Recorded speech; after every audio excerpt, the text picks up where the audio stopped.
Long ago, shrouded by the mists of time, came the legends of Cuchulainn. In the lands of High Brazil, hours before the cataclysm, the people were blissfully unaware of what was to come. Only the Druids and the High King of High Brazil knew the plan of the gods.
With the destruction of High Brazil after the Earth's cataclysm, the survivors had to escape to higher ground and to try and rebuild humanity.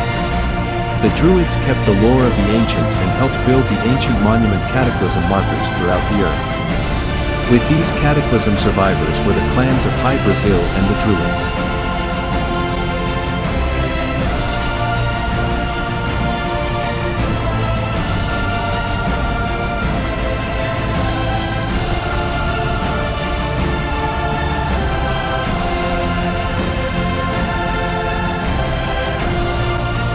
It beats in each leaf, every breath of the wind, every wave that blows to the coast.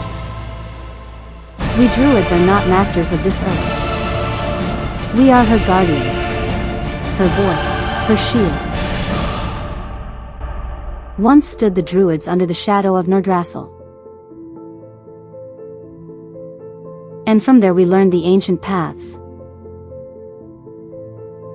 Not to rule, but to preserve.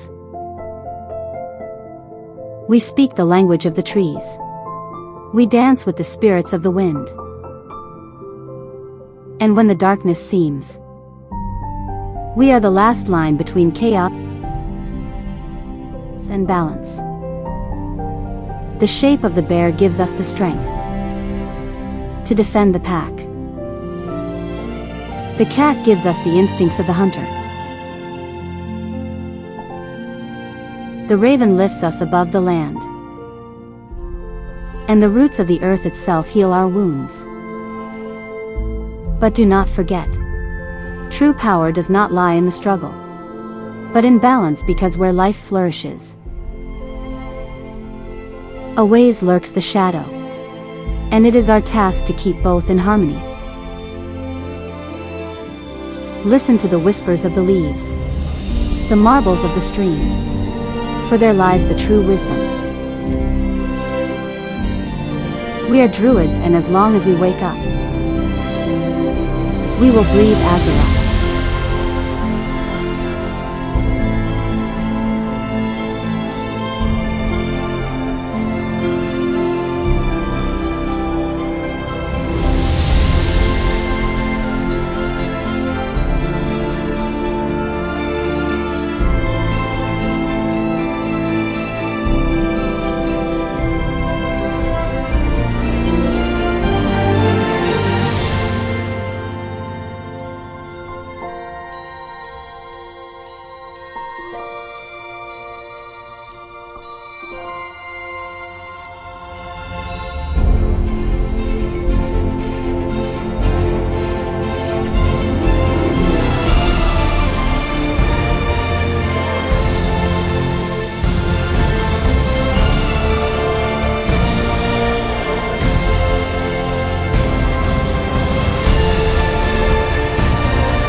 Under the silver light of the moon, Yggdrasil rises, a tree of colossal proportions that touches the heavens. This is the heart of the Aishi, an ancient people deeply rooted in magic and nature. Here, in the shadows of this living world, the past whispers through the trees, and the stories of Danu, the moon goddess, can be felt everywhere. For thousands of years, the Celts have gazed at the sky, finding strength in their goddess. Danu is not just their light, but also their wisdom, their protector, and the center of their faith. In the dense forests of Hibernia and Albion, a balance between life and magic prevails. The Celts share their home with majestic creatures, saber-toothed tigers that move silently through the underbrush, and owls that watch over the land from above. But the heart of this forest beats within the living ancient trees, colossal beings that guard the secrets of this world and protect its inhabitants. The priestesses of Hibernia and Albion play a central role in this harmony. They are the mediators between mortals and the goddess, guardians of the moon well, a source of pure magic. Their presence is a symbol of hope, a beacon of light in the darkest hours of the night. In the depths of the forests lie hidden artifacts, relics from a time when the Aishi were immortal, and their power knew no bounds. These objects tell tales of great wars, alliances with nature, and the sacrifices of their people. The Moonwell itself is one of the most powerful artifacts in this world. It is the source of their strength, and a bridge between the planes of existence. Yet other artifacts, full of magic and mystery, lie buried in the woods, waiting for their stories to be uncovered. These relics are not just symbols of the past. They are the key to the future of the Celts. But this world is not without danger.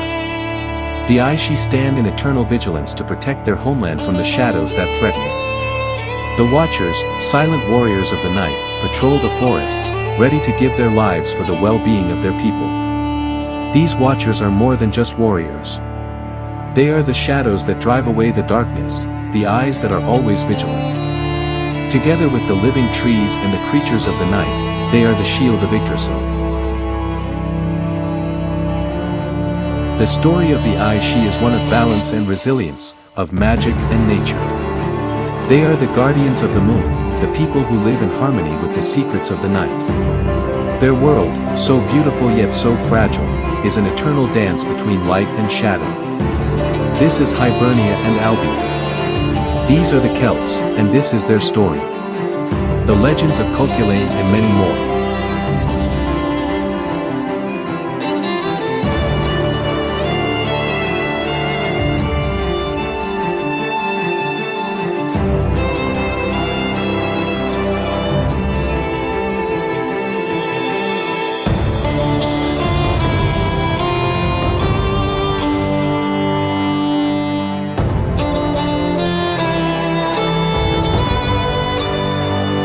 Cuchulainn, third-born child of gods and kings, Cuchulainn is legend brought to life.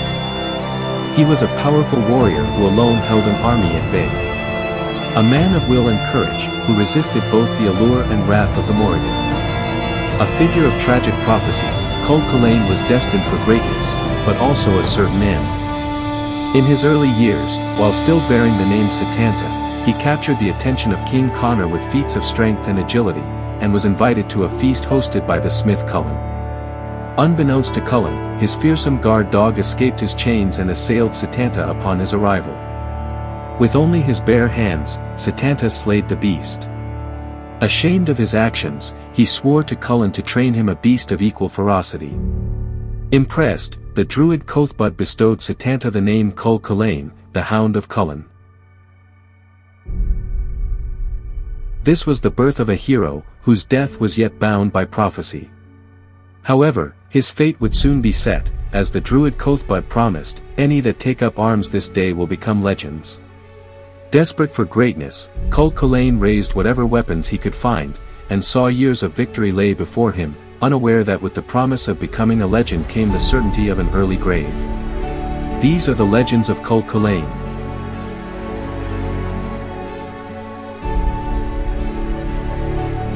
The story begins with the demigods of the underworld trying to escape their dimensional prison realm, where they were imprisoned since the dawn of time. The demigods vow vengeance on the mortal beings that the gods love instead of them.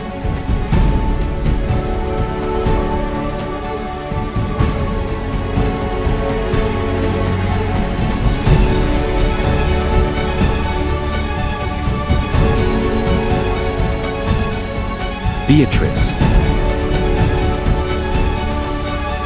When you had your way with that girl, you gave me to Lucifer.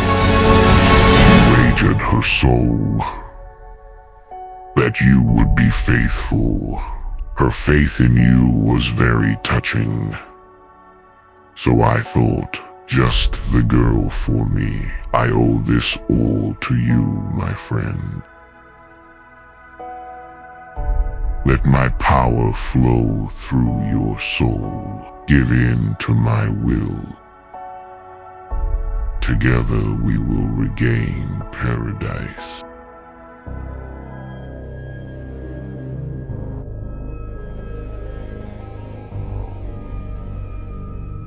Don't do it.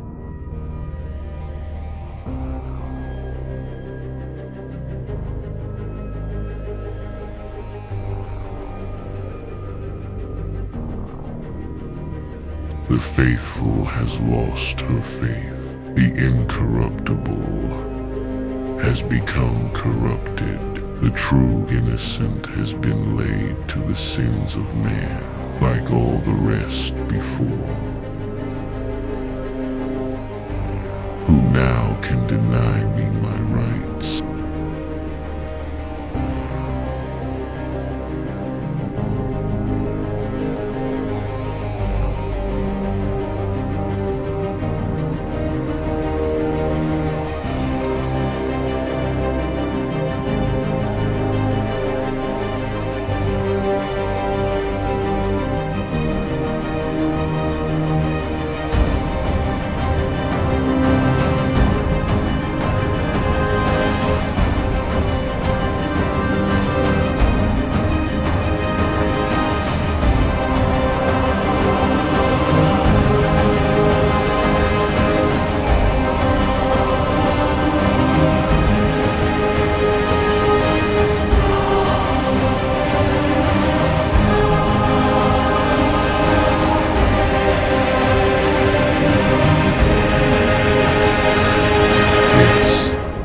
Wait, there's just one last minor detail with which I ought to make you familiar.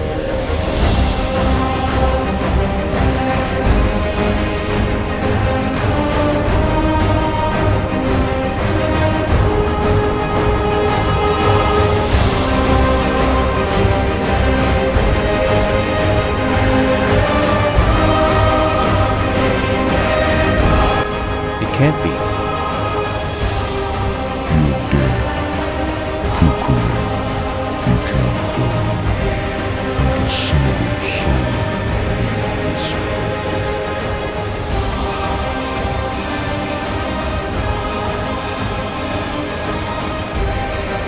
It is forbidden. By him, I am so sick of it.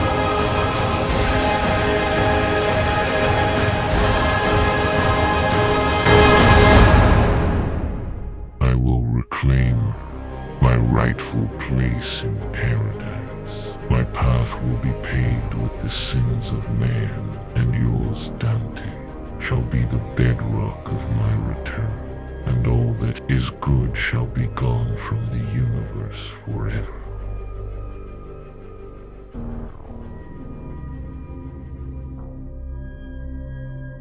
Not yet. I have collected many souls on this pilgrimage. Souls that I have freed from this inferno.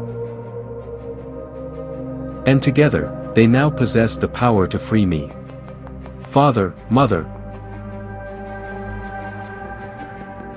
brothers, absolve me.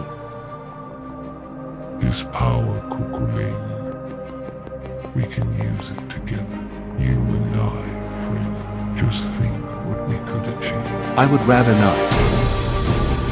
I would rather not, Dante. I can be enlightened with Beatrice. Together we will rule the three kingdoms of the earth. It's not going to happen. The radiance of Mornstead withers. It's time.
Idir's darkness threatens to desolate our world. Ascend to Aureus, my child.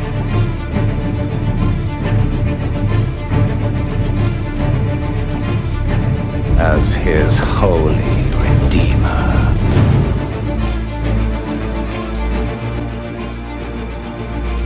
In light we walk. In light we walk. Burn their very souls to ash.